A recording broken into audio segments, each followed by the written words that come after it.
Greetings, adventurers. It is Magic Monday with GM Comfortable Gray. Unfortunately, I failed my Constitution save this week, and so I'm sick. That doesn't mean no videos. That means that we're going to focus on magic and the schools of magic this week.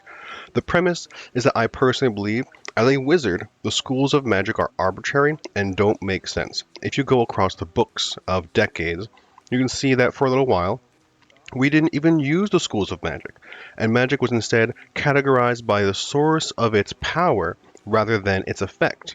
In addition, although I am an arcane spellcaster myself, I find that the Cure Wound spell has been categorized and recategorized so many times over the years that it is itself proof in the writing as to why the schools of magic don't work.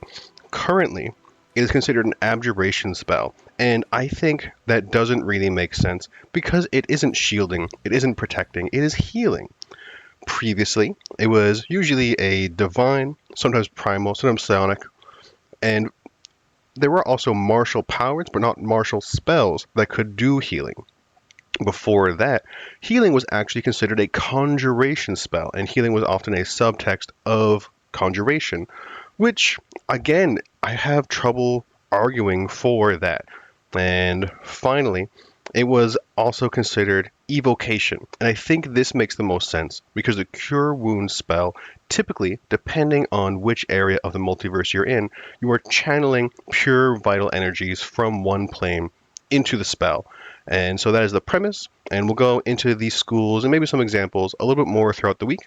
Let me know, how do you feel about the schools of magic? Can you think of an alternative besides the sources of magic? And maybe what is your favorite school? Because we're going to be using them for a while anyway. Thank you. Happy gaming to you.